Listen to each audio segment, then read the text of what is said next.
Assalamualaikum warahmatullahi wabarakatuh. Jumpa lagi di channel Nursingpedia. Baiklah pejuang CPNS, pada kesempatan kali ini kita akan kembali membahas latihan soal CPNS, tes wawasan kebangsaan atau TWK. Kali ini kita akan membahas soal-soal tentang Bhinneka Tunggal Ika. Bagi teman-teman pejuang CPNS yang baru saja gabung di channel ini, bisa tekan tombol subscribe dan nyalakan tombol loncengnya.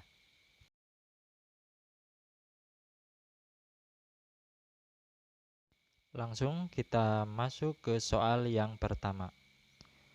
Semboyan negara Indonesia, yaitu Bhinneka Tunggal Ika, berasal dari bahasa Jawa kuno yang diambil dari sebuah kitab yang bernama Sutasoma, yang merupakan karangan dari A.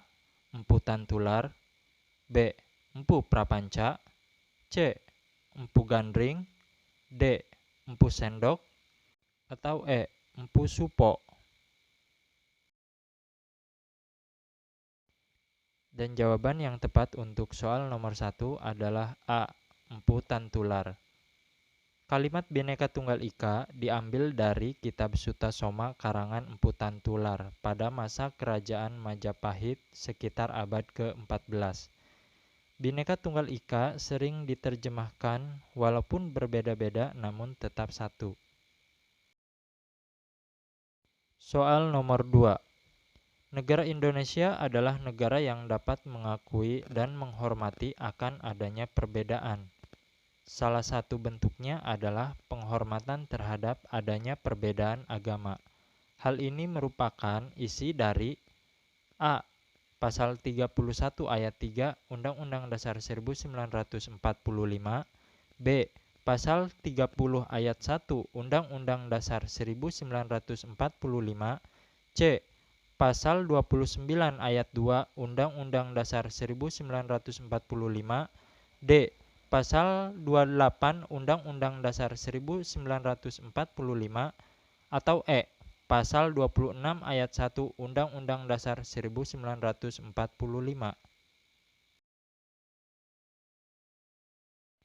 Jawaban yang tepat untuk soal nomor 2 adalah C.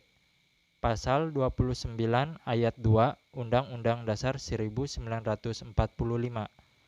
Pada pasal 29 ayat 1 dijelaskan bahwa Indonesia berdasar atas ketuhanan yang Maha Esa. Lebih lanjut dijelaskan pada ayat 2 bahwa negara menjamin kemerdekaan tiap penduduk untuk memeluk agamanya masing-masing dan beribadat menurut kepercayaannya.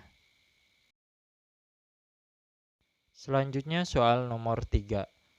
Negara mempunyai kekuasaan untuk memaksa warga negaranya, baik secara fisik maupun tidak. Hal ini karena negara mempunyai sifat A. Memaksa, B. Monopoli, C. Mencakup semua, D. Mengayomi, atau E. Mengikat. Jawaban yang tepat untuk soal nomor 3 adalah A. Memaksa. Kekuasaan negara untuk melakukan pemaksaan terhadap warga negaranya bertujuan agar peraturan yang dibuat dapat dijalankan dengan benar, sehingga ketertiban dapat tercapai serta sikap anarkis dapat diminimalkan atau bahkan dihilangkan. Adanya unsur memaksa dari negara ini dikarenakan yang menjadi warga negaranya mempunyai berbagai perbedaan, sehingga negara lebih dapat mengontrol warga negaranya. Selanjutnya soal nomor 4.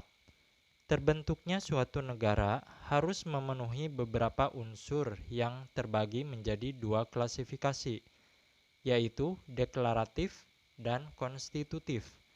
Apa yang menjadi unsur deklaratif berdirinya suatu negara adalah A. Pemerintah yang berdaulat, B. Adanya wilayah tertentu, C. Adanya rakyat yang akan dipimpin, D. Ada kedaulatan, atau E. Pengakuan dari negara lain. Jawaban yang tepat untuk soal nomor 4 adalah E, pengakuan dari negara lain. Unsur deklaratif merupakan unsur tambahan namun keberadaannya sangat diperlukan. Pengakuan dari negara lain menjadi hal yang sangat penting bagi negara yang baru saja merdeka atau lahir. Hal ini akan berdampak pada hubungan negara baru tersebut dengan negara lain dalam pergaulan di dunia internasional. Selanjutnya soal nomor 5. Di Indonesia dikenal adanya sistem kekerabatan patrilineal dan matrilineal. Suku yang menganut sistem kekerabatan matrilineal adalah A. Batak, B. Rejang, C. Gayo, D. Bali, atau E. Minangkabau. Jawaban untuk soal nomor 5 adalah E. Minangkabau. Sistem kekerabatan matrilineal adalah suatu adat masyarakat yang mengikuti garis keturunan berasal dari pihak ibu. Di Indonesia, suku yang menganut sistem ini adalah suku Minangkabau dari Sumatera Barat. Selanjutnya soal nomor 6.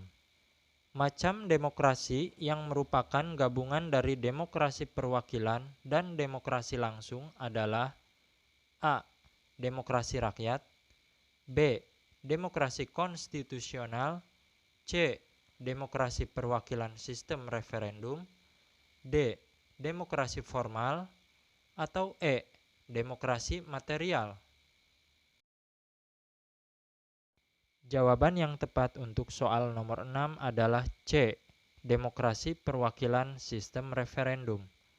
Pada demokrasi perwakilan sistem referendum, rakyat memilih wakil mereka untuk duduk di lembaga perwakilan. Tetapi, lembaga perwakilan tersebut dikontrol oleh pengaruh rakyat dengan sistem referendum dan inisiatif rakyat. Selanjutnya, soal nomor 7.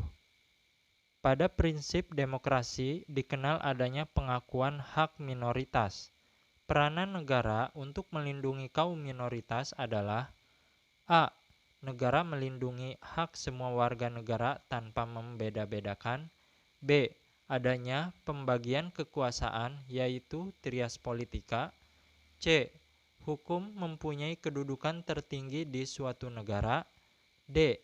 Adanya pemilu untuk memilih wakil rakyat. Atau E. Pemerintah terbuka kepada rakyatnya mengenai jalannya pemerintahan. Jawaban yang tepat untuk soal nomor 7 adalah A. Negara melindungi hak semua warga negara tanpa membeda-bedakan. Indonesia sebagai negara yang memiliki keanekaragaman pasti di dalamnya tercipta kelompok minoritas dan mayoritas. Peranan negara untuk melindungi kelompok minoritas yaitu dengan diberlakukannya Undang-Undang Dasar 1945 yang mana di dalamnya berisi pengaturan mengenai hak dan kewajiban warga negara Indonesia tanpa adanya perbedaan. Selanjutnya soal nomor 8. Indonesia mempunyai berbagai macam kekayaan budaya nasional. Bentuk nyata pengaturan kebebasan untuk mengembangkan nilai kebudayaan adalah A. Pasal 33 Undang-Undang Dasar 1945, B. Pasal 32 Undang-Undang Dasar 1945, C. Pasal 30 Undang-Undang Dasar 1945, D. Pasal 28 Undang-Undang Dasar 1945, atau E. Pasal 27 Undang-Undang Dasar 1945. Jawaban yang tepat untuk soal nomor 8 adalah B. Pasal 32 Undang-Undang Dasar 1945. Negara Indonesia menjamin kebebasan masyarakat untuk memelihara dan menghormati kekayaan budaya nasional sebagaimana diatur pada Pasal 32 Undang-Undang Dasar 1945. Selanjutnya soal nomor 9. Maksud dari pemerintahan oleh rakyat pada negara demokrasi adalah A. Pemerintahan yang berjalan mendapat pengakuan dari rakyatnya. B. Pemerintah dalam menjalankan pemerintahan berdasarkan atas nama rakyat. C. Pemerintahan yang dijalankan untuk kepentingan rakyat. D. Pemerintahan mendapatkan legitimasi rakyat untuk menjalankan roda pemerintahan. Atau E. Pemerintah harus mendengarkan aspirasi rakyat. Jawaban yang tepat untuk soal nomor 9 adalah B. Pemerintah dalam menjalankan pemerintahan berdasarkan atas nama rakyat. Pemerintahan oleh rakyat adalah pemerintahan melakukan tugasnya atas nama rakyat, bukan golongan tertentu, sehingga harus sesuai dengan kehendak rakyat. Selanjutnya soal nomor 10. Keanekaragaman yang ada di Indonesia harus tetap menjadi satu kesatuan. Hal ini sesuai dengan Pancasila pada sila ke A. 1, B. 2, C. 3, D. 4, atau E. 5. Jawaban yang tepat untuk soal nomor 10 adalah C. Sila ke-3. Sila ketiga Pancasila yaitu Persatuan Indonesia, mengandung arti bahwa segala perbedaan yang ada di Indonesia tetap merupakan kesatuan, yaitu Negara Kesatuan Republik Indonesia. Demikianlah pembahasan latihan soal pada kesempatan kali ini. Semoga bisa bermanfaat buat teman-teman pejuang CPNS tahun ini. Dan saya doakan semoga teman-teman pejuang CPNS bisa lulus CPNS tahun ini. Amin. Wassalamualaikum warahmatullahi wabarakatuh.